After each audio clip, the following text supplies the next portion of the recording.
Welcome to All About Change.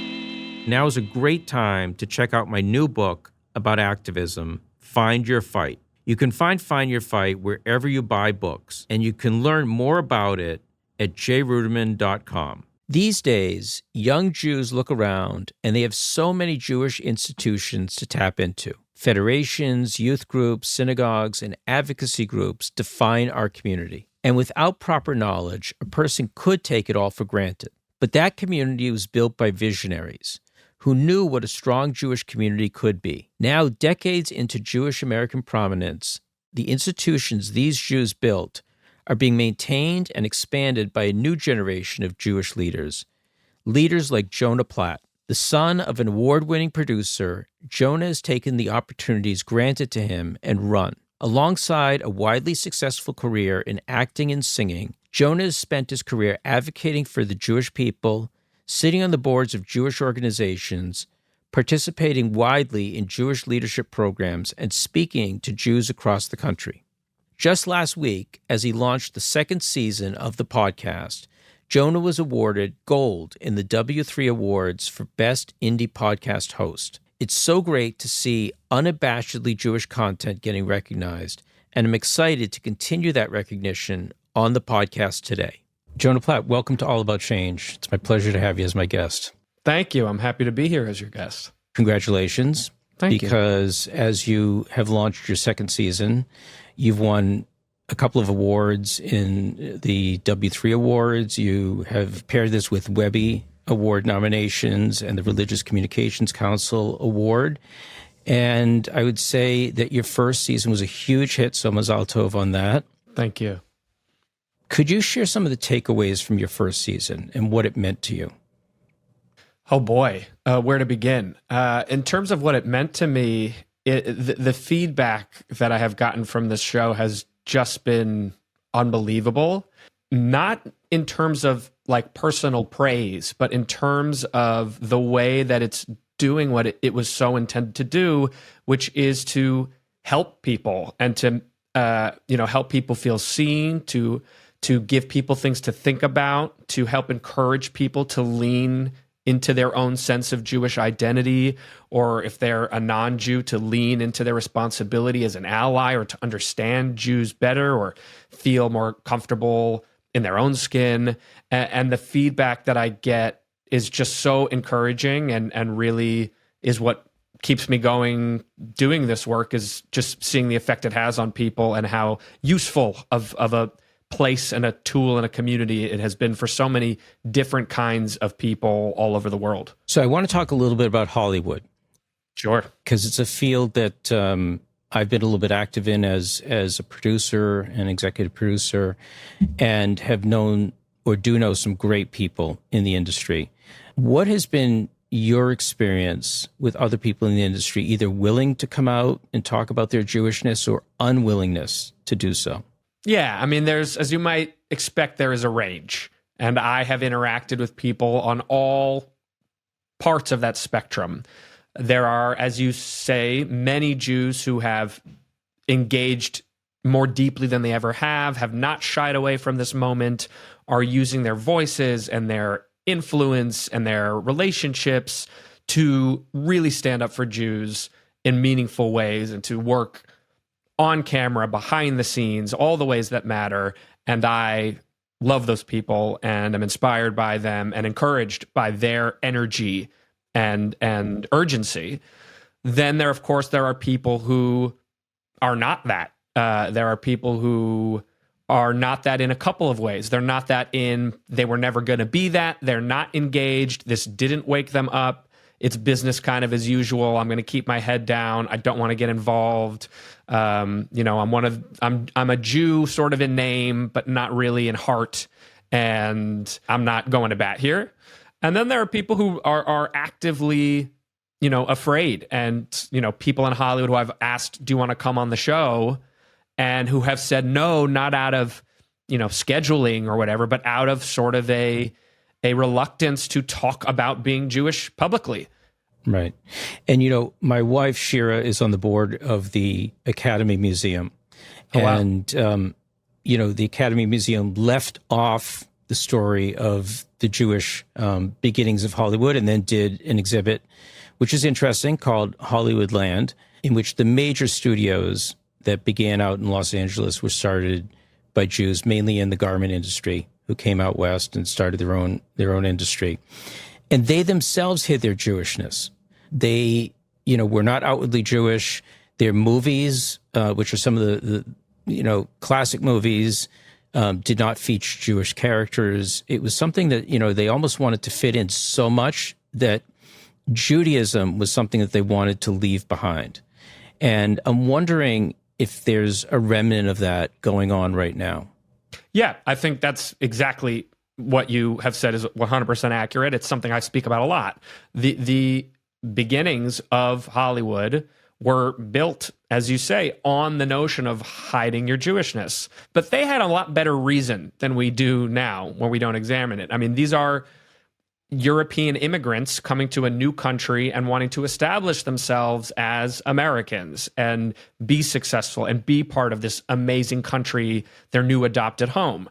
So I get it a little bit. I'm not going to judge. I wasn't there in the 30s. I don't know what it was like trying to make a name for yourself when you're Shmuel Goldfish and you need to become Samuel Goldwyn and make a stamp in the American commerce world, especially in an industry that was so looked down upon by the moneyed class at the time in America. But as you say, that it was about sort of infusing it with their own Jewishness, like the values you see in a lot of early Hollywood, sort of that American pop culture of what stories are being told and the way they're being told and the romance, and they hear all this stuff. It comes from these like Jewish cultural touch points, but never actually about Jews or called anything Jewish and disavowing.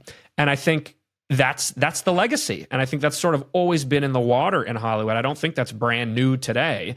I think we're just examining it more carefully today because of where we are as a society. And everyone's sort of looking to Hollywood in this moment of crisis, but we should have been looking at it for the last 30 years.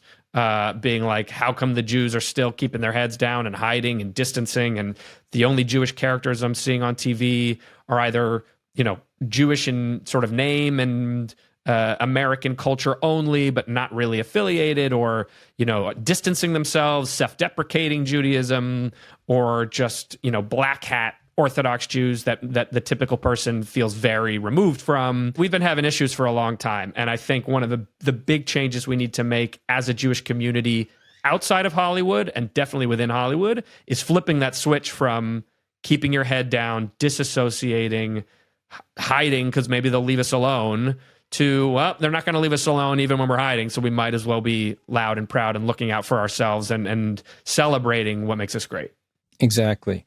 And it brings a couple of thoughts to my mind. First of all, how do you feel about people who hide their Judaism or are not speaking out? And second of all, with you as someone who's very outspoken on Israel, on Jewishness, do you think that it's had a positive impact on you in the industry or a negative impact on you? In terms of how I feel about folks, it sort of depends on which camp you fall into. If you're somebody, as I mentioned earlier, who is simply not engaged as a Jew, I think it's not really rational to expect that person to speak out and lift their head up and be a proud Jew if they don't really care about being Jewish. It's sort of, they're Jew by birth, by an accident of birth, and they don't do anything else to live Jewishly or practice Jewishly.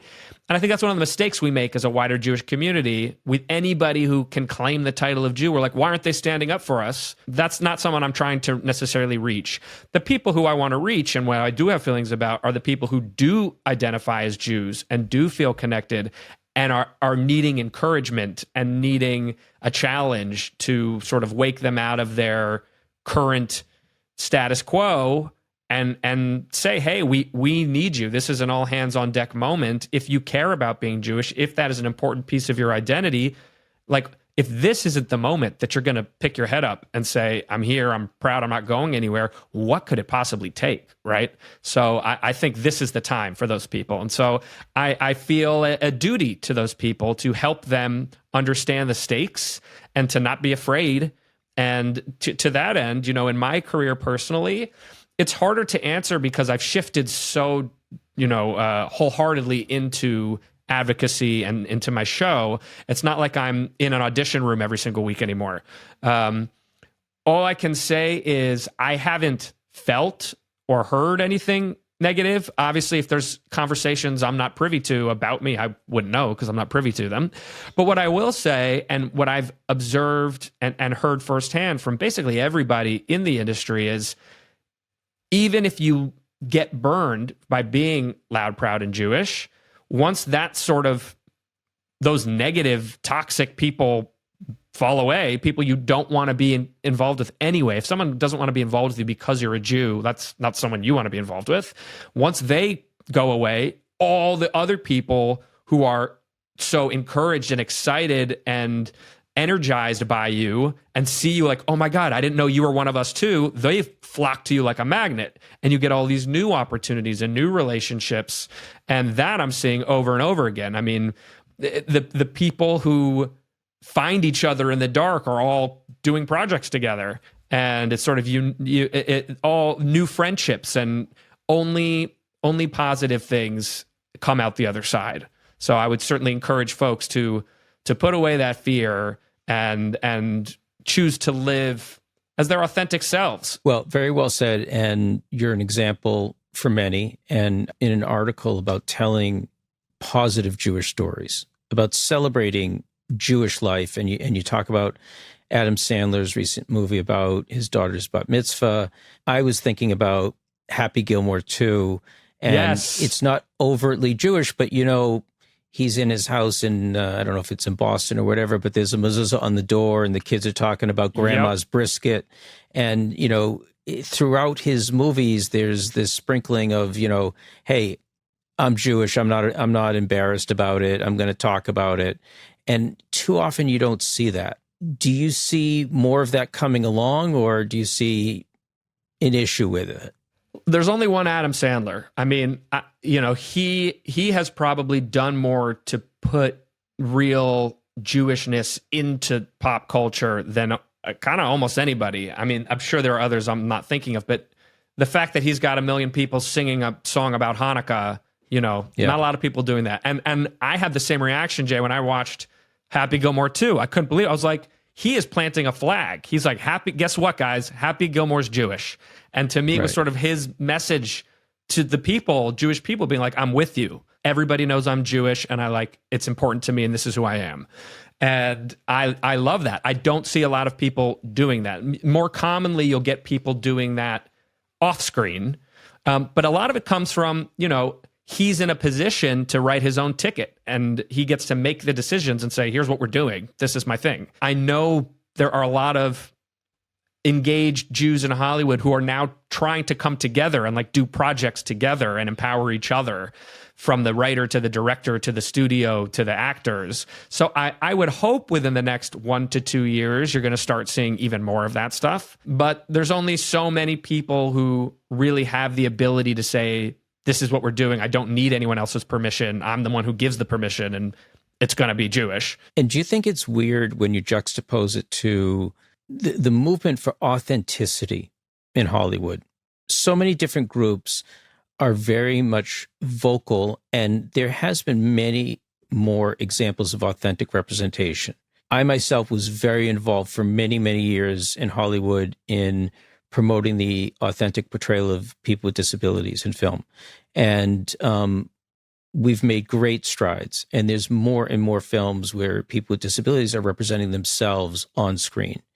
And that's been a big success. And I can think of dozens of other groups who are out there strong and proud and saying, if you're going to have a role about us, we should be playing it. And, there should be authenticity. Why is it not happening so much with the Jews?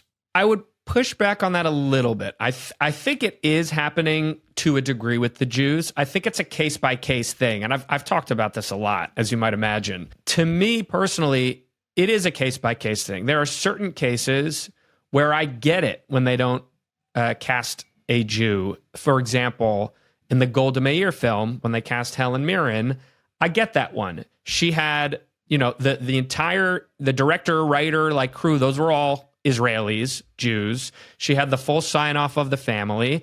And honestly, that movie doesn't get made unless it's somebody like a Helen Mirren playing that role. She spent time in Israel on a kibbutz in her youth. Like, she was coming into it with respect and bringing her star power to bear to get that story told. I don't think it happens at that scale with a non-Oscar caliber leading lady of a certain age, and there's just not that many of them. When it comes to things like, for example, this is the one sort of egregious one that pops to mind for me, is the Funny Girl, the musical. The national tour famously cast a non-Jew in the role of Fanny Brice.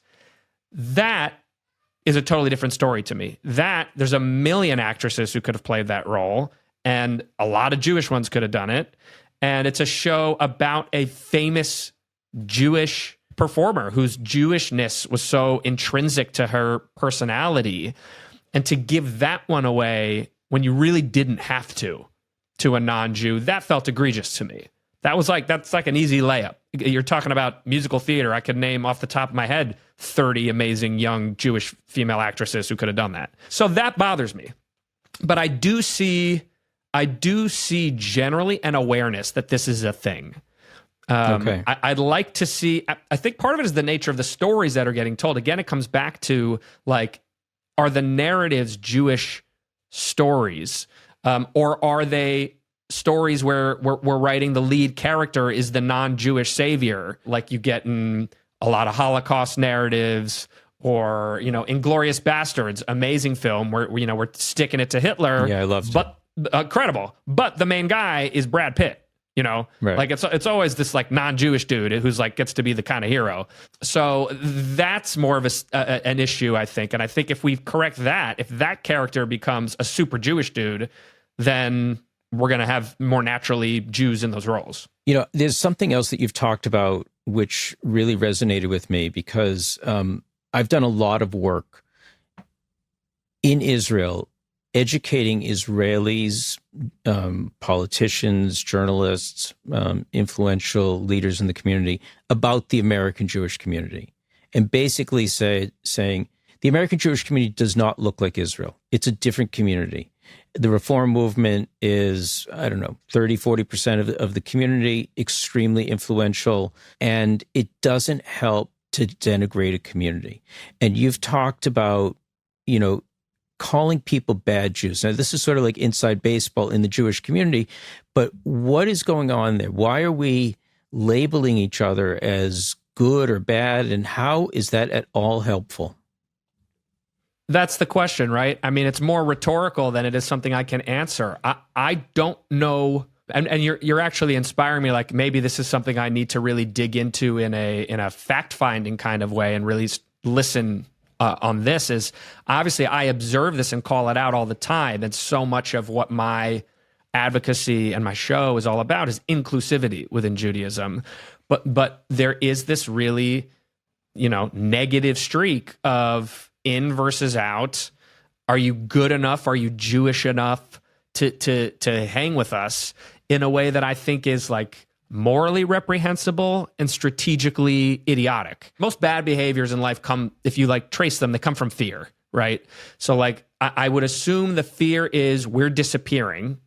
There's less of us. I feel like we're losing people. And when I see, if I'm an Orthodox Jew looking down at a Reform Jew, I'm seeing somebody who's letting go of the things that are so important to me and softening and slowly disintegrating my community. I think there's just a gross misunderstanding there of how many Reform Jews or conservative Jews are deeply committed and passionate to their Judaism and to their identity. And it just like looks a little different, but it's no less deeply felt and deeply held. But it's an issue. I mean, I think that's probably the number one issue for American Jews within our community, is the way that we treat each other and the way that we exclude each other and the way that we don't look out for one another. And please know, this is not a monolithic thing. There are many amazing Jews of all observance levels who this does not apply to at all and are extremely inclusive and very interested and curious about one another and are living beautifully together. But it certainly is a truth that there is this deep-seated streak of exclusivity that serves nobody. Yeah, I mean, I see it. I'm a member of the modern Orthodox community, and I hear it, and I'm like, what good does this do? You know, as an organization, we've worked with the Reform movement, the conservative movement, and I may not identify with them religiously, but they're Jews, and they're important, and they're an important part of our community. And I just don't get this, like, you know, and I do think that we are siloed. We're siloed into different groups, geographically, religiously, culturally, and there is not enough mixing. It's important. It's important because there's not a lot of us. You know, the other interesting thing as time goes on in America, I've noticed, even in the Orthodox community, people have children who are LGBTQ. Right. They're with a partner who's not Jewish. There's all sorts of things they have to try to figure out. And, you know, some of them were pretty, you know, hard with their kids, and their kids go in a different direction. And then they have to make a decision, you know, am I holding on to the relationship or am I not holding on to the relationship? But there's a lot of dynamics in our country that I think will change the way people relate to each other. I hope that's true. I think, again, it all comes to fear of losing what we hold so dearly. And I guess I just think, you know, if Tevye can find room in his heart for each of his daughters doing something crazy, right, it's like we could do it too. Exactly. That leads me to my next question about Jewish institutions, because you've been very involved as a leader in Jewish organizations. And, you know, since in the decades since they were formed, or over 100 years ago, there's even more of them. And how do you balance your involvement with historical Jewish organizations and also doing your own thing with the podcast and having your own voice out there? It depends on the person. For me, I've always been a color outside the lines leader kind of guy. Ever since I was in kindergarten, like my first notable leadership experience is when I was 5 or 6 in kindergarten. I wrote a song for my teachers and choreographed a dance for my whole class, and like as a surprise, and then we performed it for the teachers, and they put it in the yearbook and all this stuff. And I just did that. I've always been a guy who just, like, when I get an idea, I'm not going to really wait for somebody else to do it. I'm going to just go do it and make it happen. I recognize that that's not everybody. That's just sort of my personality. And so what I look to the organizations for, and I've looked to them a lot in my 20s and 30s, like, if you're someone whose life is consumed by other things, but you want to stay involved somehow, that's when I really leaned on institutions, was sort of in my 20s and 30s, where I was looking, I want to be involved Jewishly. I don't want to be disconnected. I want to be around other Jews. I want to feel like I'm contributing. I want to be learning, whatever. There's all these programs and opportunities that all these organizations offer. And I think that's incredibly valuable. And clearly for me was an important stepping stone to where I am now. The fact that I was building relationships and meeting people and gaining exposure to this world and just being more steeped in it. So much wonderful stuff has come from that. And then I actually, now that I'm saying it out loud, like, it really was an important step. Like, I wouldn't be able to come out and say, okay, I have an idea of what I want to do differently or my own way in the space if I wasn't already familiar with what the space looked like and had already experienced a lot of it. The organizations now, they play such a pivotal role in what I do and helping amplify the stuff that I do and partnering with me on stuff. And, you know, we work together we're all rowing in the same direction. So I just provide sort of a different, same company, different division. It's such great advice, because a lot of times people who are interested in getting involved and doing advocacy and making a difference, they get overwhelmed, and they're overthinking the issue rather than just starting to get involved and hooking up with other people who think like them and allies and starting to do the work. I get that all the time, Jay. I get people being like, I want to do more, but I don't know where to go. I don't know where to start. And I always say, like, is there a federation in your town? Like, have you looked into AJC? Have you looked into JNF? Like, is there a synagogue? Is there a JCC? Just like, and it's funny. It's the same advice I give to Hollywood folks, like coming out of college. They're like, well, how do I get started? What do I do? I'm like, well, for Hollywood, you got to pick New York or LA, but then you got to just go there and like pick a place, like pick a theater, pick a writer group, pick a whatever, and just start building relationships, start making stuff, start planning routes. And the rest will sort of happen organically as you get involved. And then you learn what you like and what you don't like and who you're vibing with and who you're not. But the key is just to like pick something and start. Nothing is forever. Just like pick something. There's no wrong answer.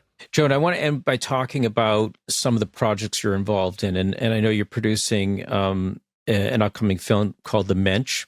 Can you talk a little bit about this project or anything else you're working on right now that you're excited about? Well, what I'm most excited about, which I actually just got off a Zoom call for, it's not entertainment based, but it's actually, Jewish world based. I piloted this idea of a dinner, a Shabbat dinner, bringing together Jews and non-Jews in a way that I called it a Mosaic Shabbat, because I brought, each person was a unique identity. So the half of the group that were Jews, they were all different kinds of Jews. There was a Chinese American Jew, there was an Iranian Jew, there was a LGBT Jew, there was a Holocaust survivor. And then on the flip side, the non-Jews, there was a Venezuelan, there was a black person, there was all these different colors, shapes, and sizes. I programmed it to the nth degree. So every moment of it was really intentional and really geared towards building meaningful bridges that are going to have impact beyond the dinner itself.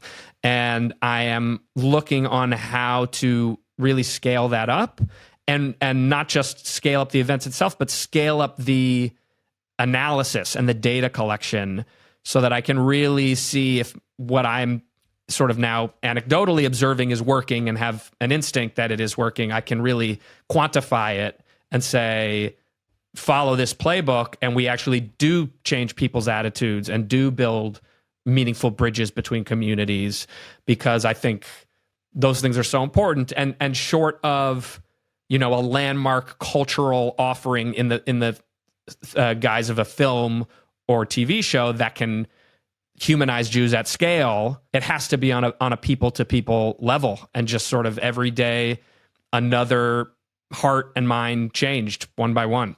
So important.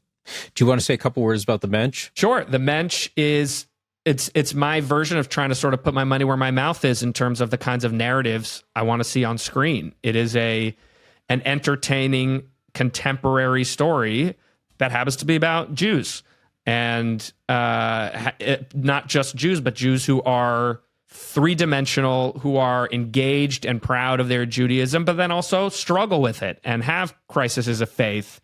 And there are fun hijinks and drama and comedy as you would want in any excellent piece of entertainment. They just happen to have some, Jewish thematic tie-ins and Jewish characters.